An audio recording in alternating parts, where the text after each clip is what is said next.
The deep dive में स्वागत है। आज हम बात करेंगे विज्ञापन की दुनिया पर, मतलब एडवर्टाइजिंग।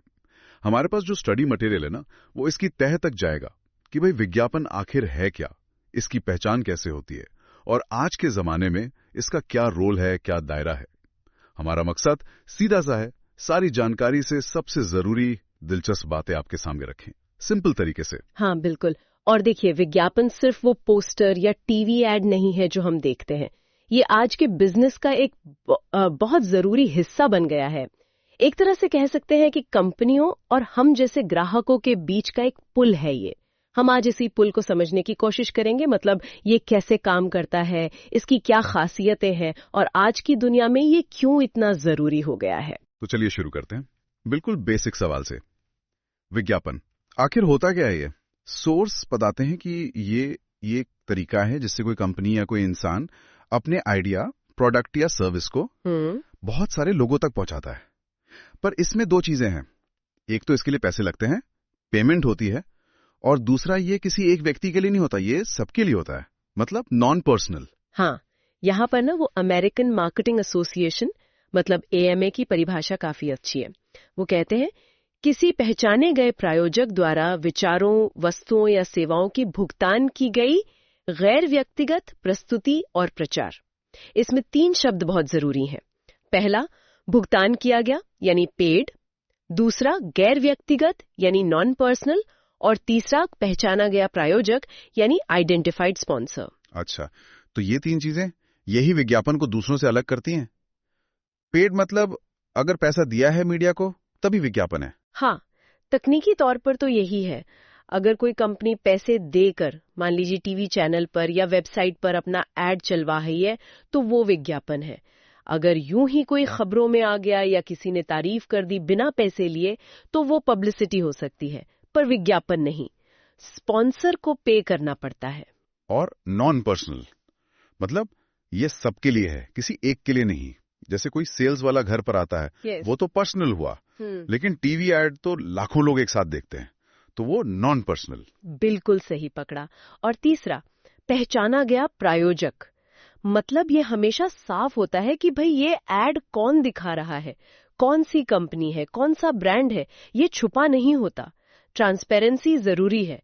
तो शॉर्ट में कहें तो विज्ञापन एक कंट्रोल्ड तरीका है जिसमें पैसा खर्च होता है और कंपनियां बड़े पैमाने पर लोगों से बात करती हैं, अपने प्रोडक्ट्स या सर्विसेज के बारे में बताती हैं और कोशिश करती हैं कि लोग खरीदें। जैसे वो कोका कोला वाला उदाहरण था, कोई नया ड्रिंक आया तो टीवी पर, यूट्यूब पर, बड़े बड़े होर्डिंग पर लोग उसे पीते हुए दिखते हैं, खुश दिखते हैं, तो हमें पता चलता है, एक अच्छी सी फीलिंग आती है और शायद हम अगली बार दुकान पर उसे ट्राई करने का सोचें।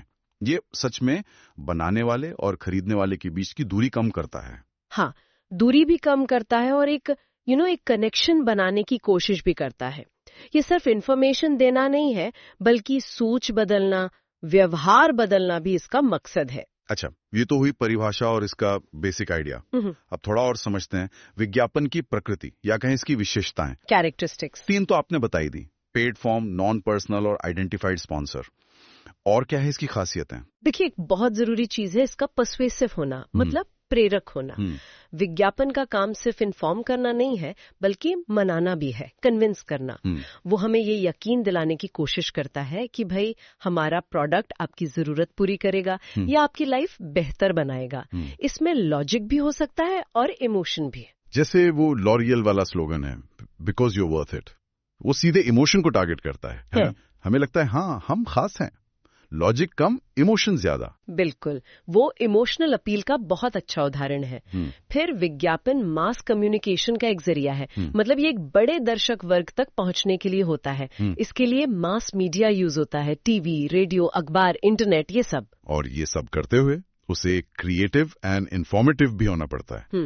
मतलब ध्यान खींचने के लिए कुछ हटके, कुछ अलग करना पड़ता है और साथ में जानकारी भी देनी होती है। सिर्फ बोरिंग जानकारी कौन देखेगा, है ना? सही कहा। क्रिएटिविटी, रचनात्मकता बहुत जरूरी है ताकि वो भीड़ में अलग दिखे, याद रह जाए। जैसे नाइकी का जस्ट डू इट, कितना सिंपल है पर कितना पावरफुल और यादगार। यही क्रिएटिविटी ही तो है। 3 शब्दों में पूरे ब्रांड की स्पिरिट बता दी और हाँ, जानकारी भी जरूरी है। प्रोडक्ट क्या है, कैसे यूज करें, कहाँ मिलेगा, दाम क्या है, वगैरह। स्रोत। एक और चीज पर जोर देते हैं, कंटिन्यूटी एंड कंसिस्टेंसी, मतलब निरंतरता और एकरूपता।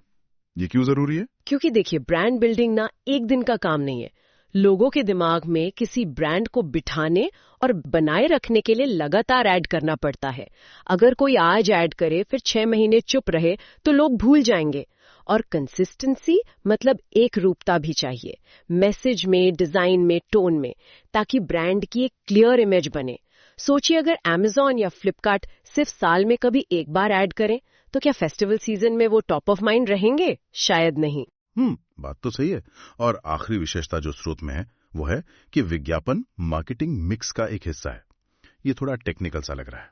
नहीं, सिंपल है। देखिए, मार्केटिंग के 4 P होते हैं: प्रोडक्ट, प्राइस, प्लेस और प्रमोशन। विज्ञापन इसी चौथे P यानी प्रमोशन का एक एलिमेंट है। कंपनियां सिर्फ विज्ञापन नहीं करती, वो इसे सेल्स प्रमोशन जैसे डिस्काउंट या ऑफर हुआ, पब्लिक रिलेशंस, डायरेक्ट मार्केटिंग, इन सब के साथ मिलाकर इस्तेमाल करती हैं। ये सब मिलकर पूरी मार्केटिंग स्ट्रैटेजी बनती है। विज्ञापन अकेला नहीं चलता, ये टीम का हिस्सा है। अच्छा, समझ गया। तो ये हो गई विज्ञापन की मुख्य पहचान या खासियतें। अब आते हैं आज के जमाने पर। ग्लोबलाइजेशन, टेक्नोलॉजी और खासकर इंटरनेट और सोशल मीडिया ने विज्ञापन का दायरा मतलब स्कोप बहुत बढ़ा दिया है। ये अब सिर्फ प्रोडक्ट बेचने तक सीमित नहीं रहा है। तो आज विज्ञापन क्या क्या कर रहा है? हाँ, इसका दायरा तो वाकई बहुत फैल गया है। सबसे पहला और जो हमेशा से रहा है वो है प्रोडक्ट प्रमोशन, उत्पाद का प्रचार। नया प्रोडक्ट लाना हो या पुराने की सेल बढ़ानी हो, विज्ञापन सबसे जरूरी है। एप्पल हर साल नया आईफोन लाता है और जोरदार विज्ञापन कैंपेन चलाता है ना। वो नए ग्राहक तो लाता ही है, पुराने वालों को भी अपग्रेड करने के लिए लुभाता है। और प्रोडक्ट प्रमोशन से ही जुड़ा है ब्रांड बिल्डिंग, ब्रांड बनाना। विज्ञापन सिर्फ ये नहीं कहता कि ये खरीदो, बल्कि उस चीज के साथ एक पहचान, एक कहानी, एक फीलिंग जोड़ने की कोशिश करता है। जैसे अमूल का उदाहरण दिया गया है, द टेस्ट ऑफ इंडिया। सालों से वो अमूल गर्ल वाले कार्टून और एक जैसे मैसेज से उन्होंने सिर्फ मक्खन नहीं बेचा, बल्कि भरोसा और भारतीयता का एक मजबूत ब्रांड बनाया है। बिल्कुल, ब्रांड बिल्डिंग लंबे समय का काम है और विज्ञापन इसमें बहुत अहम है। तीसरा बड़ा काम है मार्केट एक्सपेंशन, बाजार का विस्तार करना। विज्ञापन के जरिए कंपनियां अपने शहर या देश से बाहर निकलकर नेशनल और इंटरनेशनल मार्केट तक पहुंच सकती हैं। बिल्कुल। आज तो ये और भी आसान हो गया है। डिजिटल विज्ञापन की वजह से तो छोटे छोटे स्टार्टअप भी ग्लोबल ग्राहक ढूंढ सकते हैं ना। हाँ, मान लीजिए भारत में कोई हाथ से बनी चीज बेच रहा है तो वो फेसबुक या गूगल एड से अमेरिका या यूरोप के ग्राहक तक पहुंच सकता है। एकदम सही। चौथा काम है कंज्यूमर अवेयरनेस बढ़ाना, उपभोक्ता जागरूकता। विज्ञापन हमें सिर्फ नए प्रोडक्ट्स के बारे में ही नहीं बताते, कई बार किसी प्रॉब्लम और उसके सोल्यूशन के बारे में भी बताते हैं। जैसे सेंसोडाइन के एड्स, उन्होंने कितने लोगों को दांतों की सेंसिटिविटी के बारे में बताया और ये भी कि इसका इलाज है। इससे हम एक बेहतर फैसला ले पाते हैं।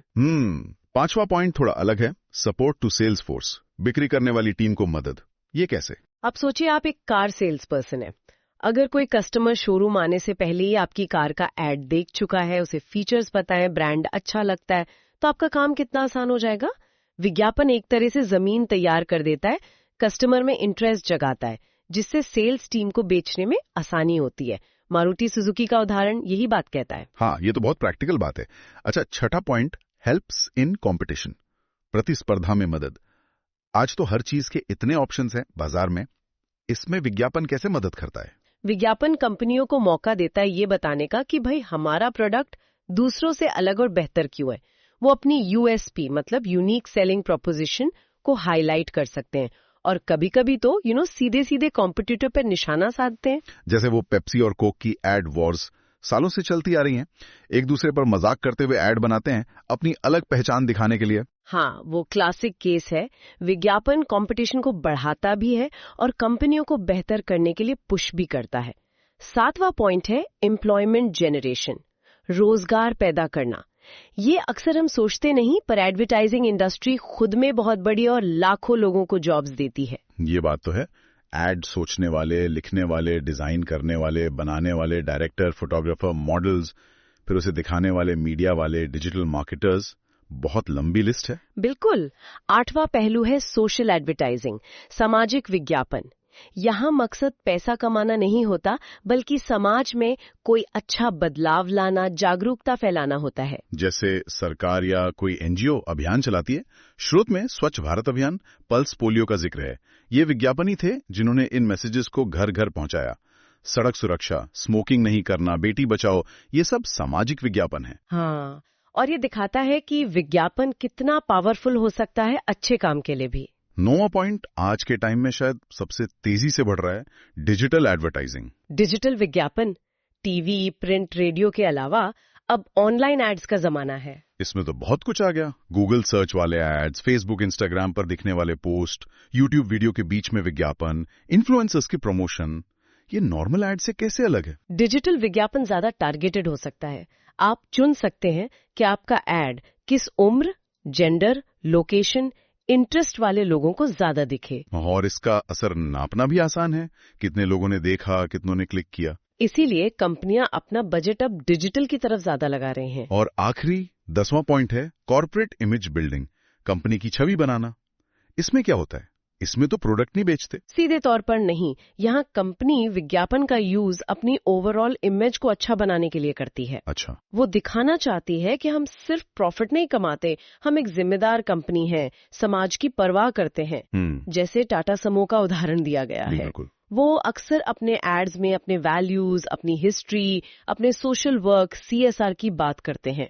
इससे लोगों के मन में कंपनी के लिए इज्जत और भरोसा बढ़ता है। बिल्कुल। जो बाद में उनके प्रोडक्ट्स के लिए भी अच्छा होता है। तो ये 10 पॉइंट्स दिखाते हैं कि विज्ञापन का कैनवस कितना बड़ा हो गया। सिर्फ चीजें बेचना नहीं, बल्कि ब्रांड बनाना, मार्केट बढ़ाना, लोगों को इन्फॉर्म करना, कंपटीशन करना, जॉब्स देना, समाज को मैसेज देना और कंपनी की रेपुटेशन बनाना भी। स्रोत में इसका सार भी था। अवेयरनेस पैदा करना, पर्सुएट करना, रिमाइंड करना, डिफरेंशिएट करना, रिलेशनशिप बनाना और डिजिटल मार्केटिंग को सपोर्ट करना। बिल्कुल। और इन सब बातों को एक साथ समझने के लिए वो कैडबरी डेयरी मिल्क वाला उदाहरण बहुत अच्छा है। हाँ, उसे देखते हैं। कैडबरी ने कैसे इस्तेमाल किया विज्ञापन का? उनका कॉन्सेप्ट क्या था? उनका बेसिक कॉन्सेप्ट था चॉकलेट को सिर्फ बच्चों की चीज नहीं, बल्कि हर उम्र के लोगों के लिए खुशी, रिश्तों की मिठास, सेलिब्रेशन का जरिया बनाना। वो कुछ मीठा हो जाए वाला आइडिया। उन्होंने चॉकलेट को छोटी छोटी खुशियों और बड़े त्योहारों दोनों से जोड़ा। और उनके विज्ञापनों की नेचर कैसी थी? उनके एड्स पेड थे, नॉन पर्सनल थे, पर उनमें क्रिएटिविटी और इमोशनल अपील बहुत ज्यादा थी। उन्होंने सीधे प्रोडक्ट के गुण नहीं गिनाए, बल्कि खुशी, अपनेपन, रिश्तों, सेलिब्रेशन के पल दिखाएं। वो एड देखकर एक अच्छी वार्म फीलिंग आती थी। और इसका स्कोप, कौन से मीडियम इस्तेमाल किए? उन्होंने टीवी का बहुत इस्तेमाल किया, क्योंकि तब उसकी पहुंच सबसे ज्यादा थी। प्रिंट एड्स भी किए, बाद में डिजिटल और सोशल मीडिया पर भी आए। और खास तौर पर फेस्टिवल्स पर उनके स्पेशल कैंपेन बहुत हिट रहे। उन्होंने product promotion, brand building, consumer awareness, ये सारे मकसद पूरे किए। और नतीजा तो हम सब जानते हैं। कैडबरी डेयरी मिल्क इंडिया में चॉकलेट का दूसरा नाम बन गया। ये दिखाता है कि एक क्लियर सोच, क्रिएटिविटी और लगातार सही दिशा में किया गया एडवर्टाइजिंग क्या कर सकता है। ये सिर्फ चॉकलेट बेचने की कहानी नहीं, लोगों की फीलिंग्स और कल्चर से जुड़ने की कहानी है। वाकई बेहतरीन उदाहरण है ये। तो आज की इस पूरी बातचीत से ये साफ है कि विज्ञापन आज के बिजनेस और सोसाइटी का एक बहुत जरूरी और पावरफुल हिस्सा है। ये सिर्फ एक तरफ से बोलना नहीं है, बल्कि बाजार और ग्राहकों के बीच एक लगातार चलने वाली बातचीत है। हाँ, और ये बातचीत लगातार बदल भी रही है।